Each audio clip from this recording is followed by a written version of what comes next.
Yo, what's up YouTube? It's your boy Polo. I am back with another video. You see the name of the title, bruh.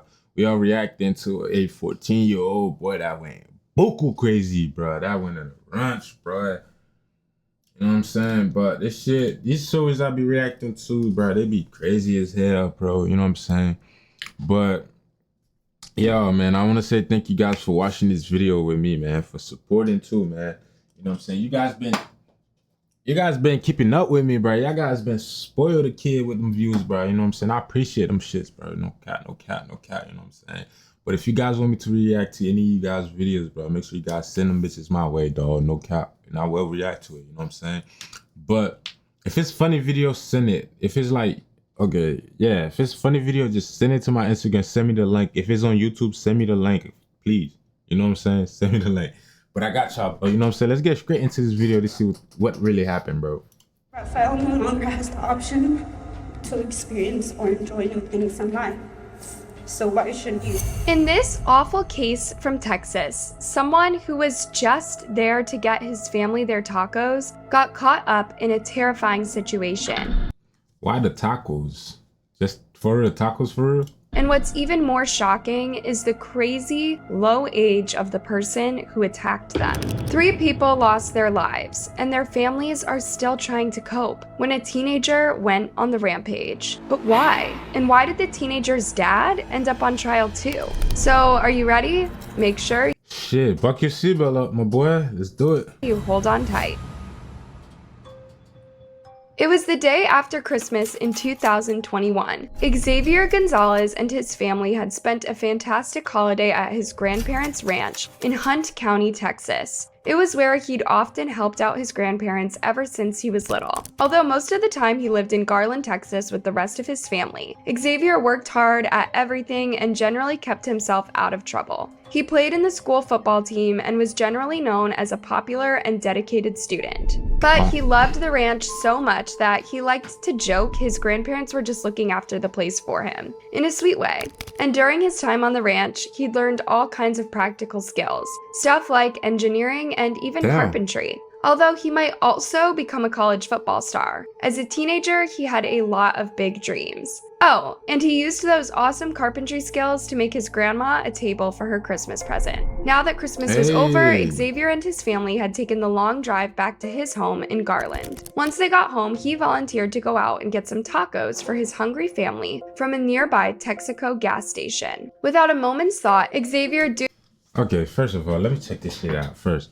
How the fuck, talking about for his starving family, how the fuck you know his family was starving? He probably wanted to go get the taco for himself. The fuck?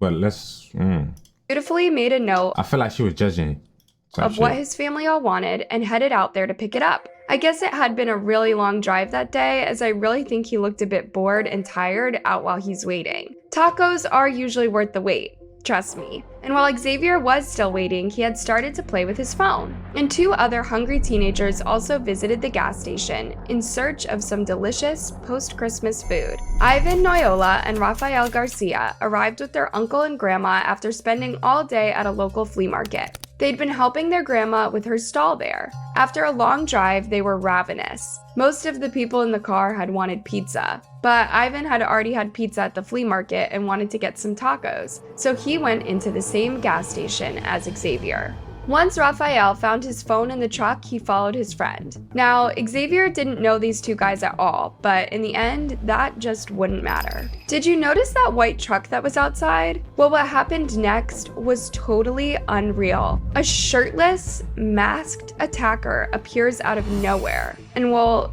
just see for yourself. It's all over so fast. The whole thing took under 10 seconds, but it looks like this person knew exactly what he was doing. Like, zero hesitation. The police got there really fast, but wait, what?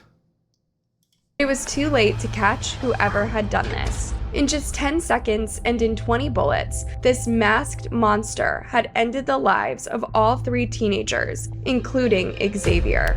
The taco seller you saw behind the counter was also badly hurt, but he did survive, even though he didn't want to be identified. He said he's living in fear after this, but his cousin saved him by calling 911. He survived with 24 stitches. Ella estaba marcando, pero no sé qué estaba pasando. Yo, Bro, what the hell?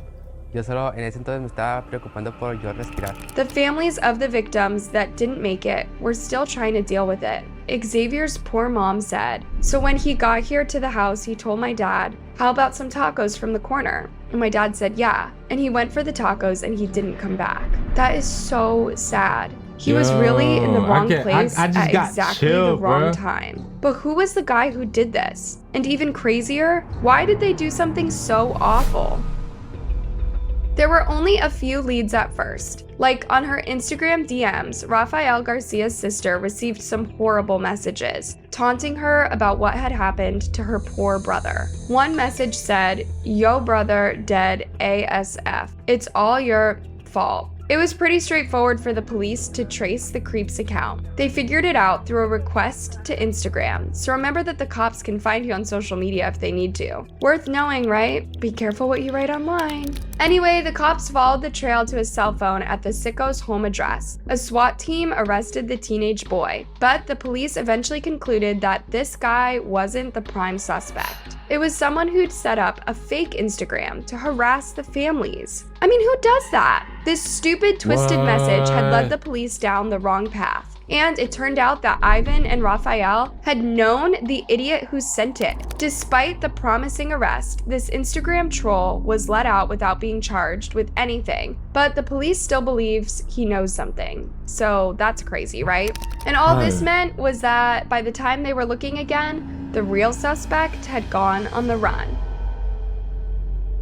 Now, you remember that white truck that appeared right outside the garage just as Rafael was going in to meet Ivan? Lurking in that truck were Abel Elias Acosta and his dad, Richard. Richard had gone out to do some errands on the night of the attack. He was picking up some Tylenol for his wife, who'd recently lost one of the twins she was expecting. And that's really sad, and going to help her, it sounds really sweet. But trust me, looks can be totally deceiving.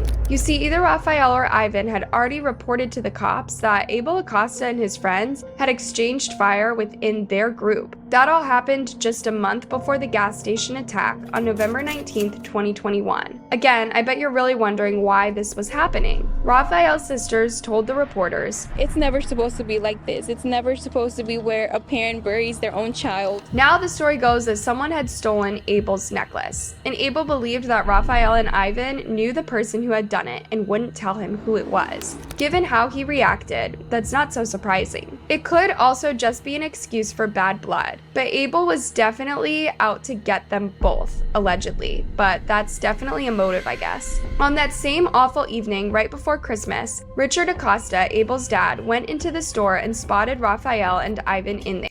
Nigga.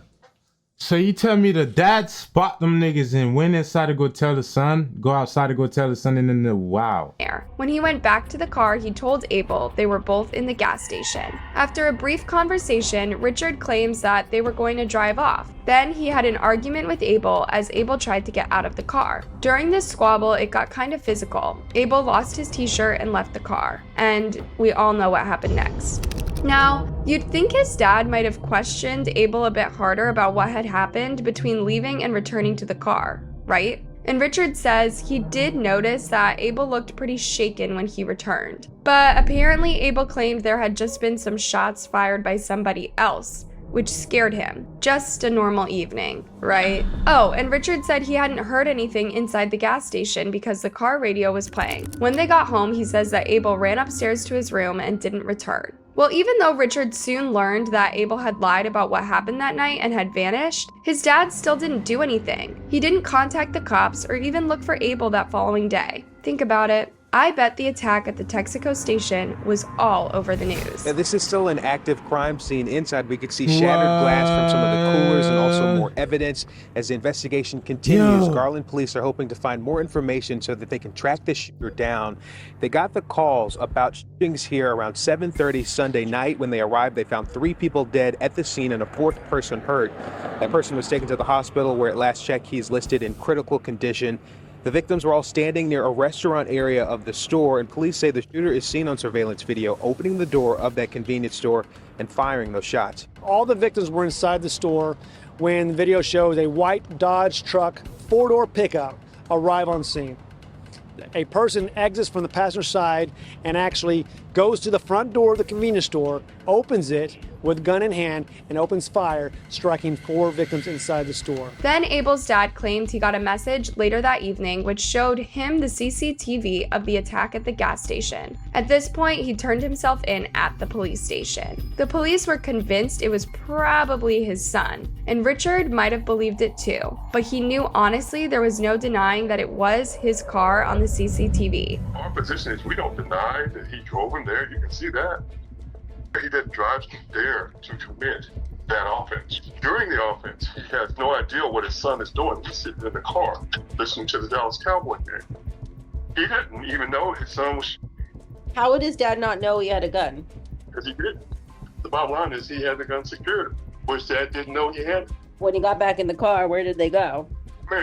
Ma'am, he went home, then the boy left. After all, Richard was seen driving the white Dodge Ram with Abel inside it to the convenience store, and then was seen fleeing from the scene, and it was all on camera. While they hunted for Abel, the cops made a case against his dad, who still claimed to have no idea where he was, which was super convenient, right?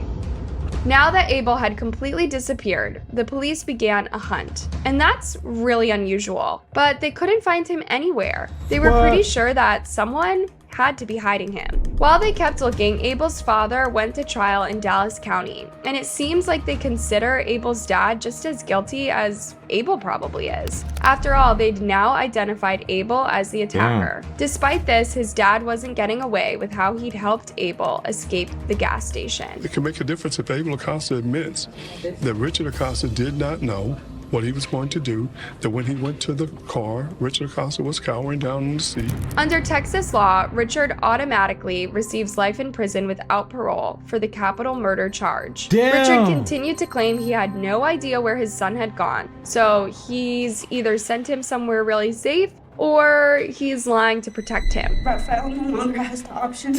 Wait, is this shit still active? Things in life. So why shouldn't you? But would Richard get away with it? This is the prosecutor's closing statements. Richard had a really good lawyer, but the prosecutor asked the jury to try to remember who he really was. I will submit to you that the only person who is leading a double life is this defendant. That person who took that stand yesterday and tried to present himself to you as a caring, loving, protecting family man. And I will submit to you that everything that came out of his mouth was a ridiculous explanation and an outright lie. So, what would they decide in the end? While they waited for the trial to take place, and over the 1.5 years after the attack, there were lots of tributes to the victims and efforts to heal from the tragedy. All the families have been trying to heal. Rafael was buried just 10 days after the attack took his life. It's so sad, and his sister said he was very religious and even kept a Bible beside his bed. I want them to pray for us, to pray to the Lord that He welcomes him with His open arms. Rafael had 10 brothers and sisters, and they all miss him so much. He was also really close to his mom.